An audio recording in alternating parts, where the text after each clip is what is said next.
A nerdy teen gets his big chance to be with a cheerleader he likes, but he has to find a way to be with her safely, leading him into danger.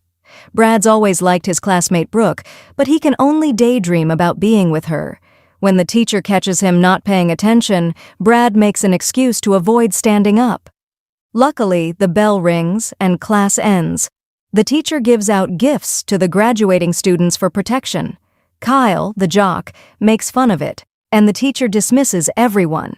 Some students empty out the protection jar. Brad considers taking the last piece but decides against it, thinking he won't get lucky. After school, Brad tells his friends Leah, Seth, and Josh that he and Brooke are meant to be. They don't agree since Brooke hasn't shown interest in him. Brad argues that they've been sitting together in class for years because their last names are close alphabetically. Brad believes he and Brooke make a good pair. To prove it, he shows his friends a photo of Brooke cheerleading, with him in the bleachers in the background. His friends think he's too focused on Brooke, especially when Leah points out that Brooke doesn't even know his name. Just then, Brooke taps Brad's shoulder, but mistakenly calls him Rod. Leah corrects her, and Brooke brushes it off, asking Brad to help her with biology. Surprised, Brad agrees, and Brooke writes her number on his hand, inviting him to tutor her at her house. Excited, Brad sees this as his chance with Brooke.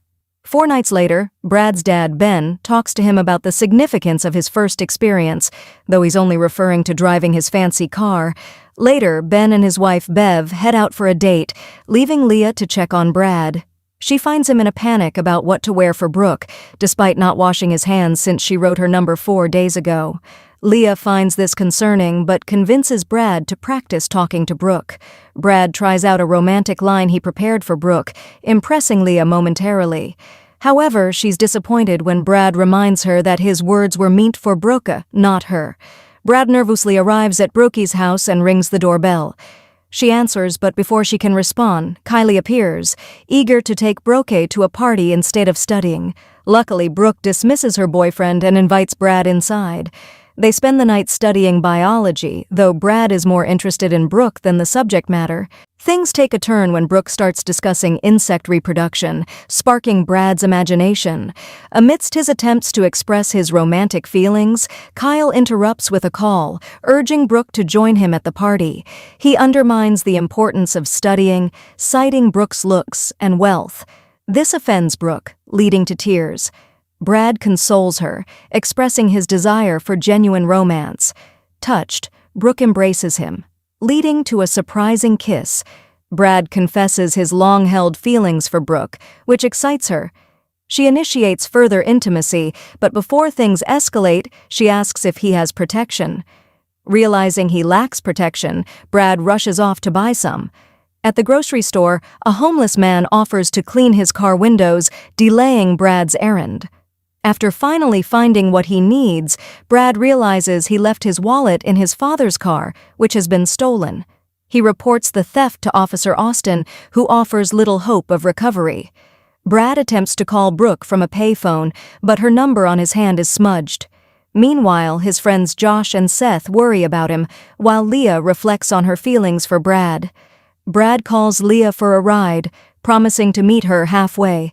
However, he lacks bus fare and faces a confrontational driver determined to teach him a lesson.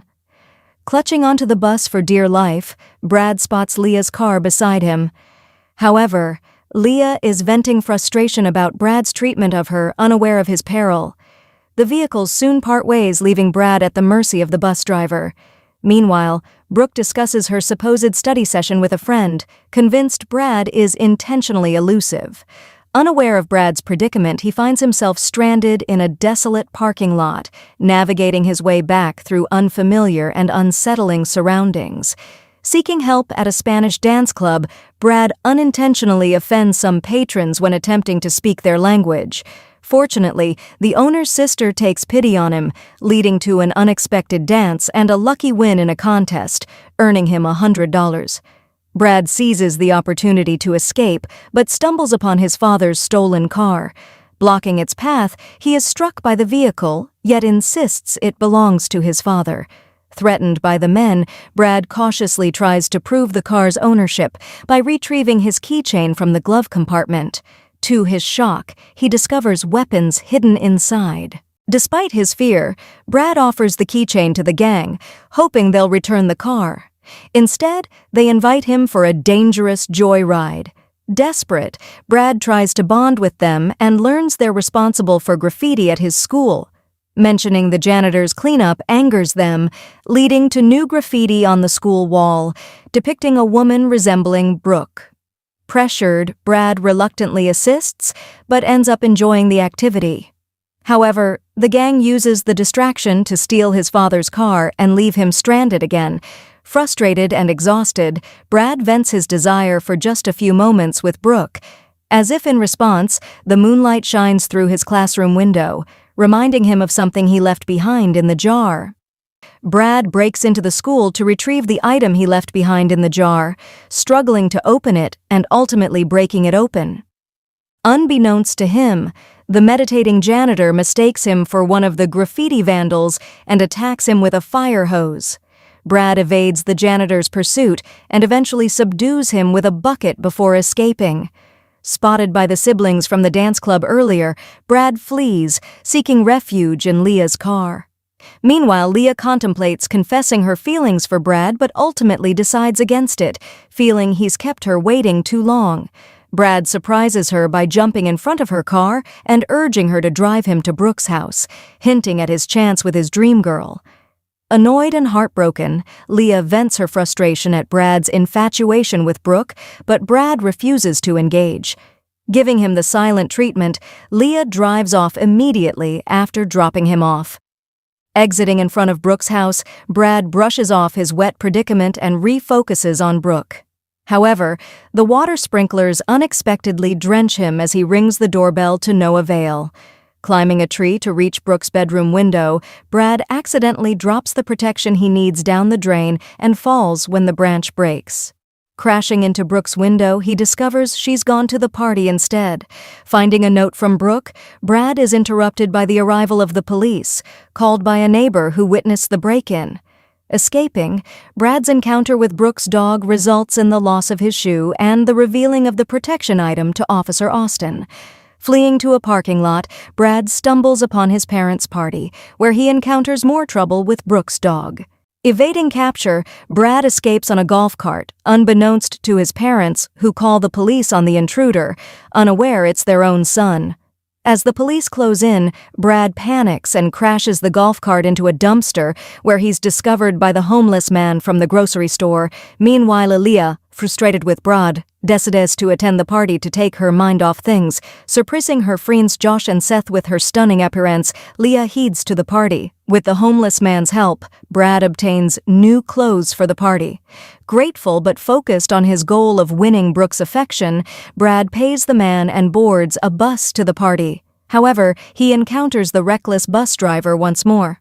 Frustrated and refusing to pay again, Brad's arm becomes trapped in the closing doors, and he's dragged across the road. Angered by the driver's negligence, Brad confronts him, asserting his worth and paying his fare in a fit of frustration. The bus driver's demeanor quickly changes, smiling and becoming friendly. Brad heads to buy more protection, but finds himself short on cash once more. Desperate, he pleads with the cashier, declaring his love. Suddenly, the gang who stole his father's car arrives to rob the store. With the police in pursuit, the gang takes Brad hostage, leading to a high-speed chase. Brad directs the criminals to his schoolmate's party, hoping to reconnect with Brooke. Meanwhile, Leah, still grappling with her feelings, confronts Brooke at the party. She urges Brooke to treat Brad well, warning of consequences if she doesn't. As Leah leaves, Kyle confronts Brooke over rumors of her involvement with Brad. Coincidentally, the car chase passes by the party, escalating the tension. Amidst the chaos, a sniper destroys the gang's getaway car, causing them to crash. With the gang apprehended, Brad finds himself in the interrogation room, reflecting on the ordeal he endured in pursuit of Brooke's affection. Disillusioned, he concludes that love is malevolent. However, Officer Austin, believing Brad's account, shares his own experience of finding love after numerous failed attempts. Encouraging Brad not to give up after all he's been through, Officer Austin provides him with a phone and some protection, urging him to continue his quest for love. After cleaning up, Brad hitches a ride with Leah, who once again comes to his aid. Observing Leah's party attire, Brad questions her, to which she defends her choice not to dress up to impress guys. She hints that if she did, perhaps Brad would take notice. Confused by her words, Brad admits he still doesn't fully understand Leah despite their long friendship. Arriving at the party, Brad expresses his gratitude to Leah with a hug before quickly exiting her car. Sensing Leah's hesitation, Brad is called back, but she ultimately decides against confessing and wishes him luck instead. Disappointed, Leah prepares to leave but finds her path blocked by a truck. Reluctantly, she enters the party to locate the truck's owner. Meanwhile, Brad searches for Brooke but encounters the Spanish siblings, causing a scene. Seeking help from Seth and Josh, Brad persuades them to distract the siblings, allowing him to slip away. Fortunately, the siblings become interested in Brad's friends instead, freeing him to reunite with Brooke. As Brad and Brooke head upstairs, Leah witnesses their intimacy, further breaking her heart. Alone in the bathroom, Brad believes Brooke reciprocates his feelings, only to discover she's still dating Kyle. Brooke admits she only wants a physical relationship, leaving Brad confused and disappointed. Realizing that Brooke doesn't truly care for him, Brad yearns for a meaningful first experience with someone who truly understands and accepts him. As he articulates this realization, he comprehends the significance of his feelings for Leah. Searching for her downstairs, he encounters Kyle, who mistakenly believes Brad is involved with Brooke and attacks him. Spotting Leah's dog nearby, Brad cleverly directs the dog to distract Kyle, enabling his escape. Finally locating Leah outside, Brad reassures her that nothing happened between him and Brooke. He confesses that he's realized he was searching for the wrong person all along, failing to see what was right in front of him. With newfound clarity, Brad kisses Leah, feeling the romantic spark he's been seeking all night. Thanks for tuning in. Don't forget to subscribe, hit the bell icon, and stay connected with us.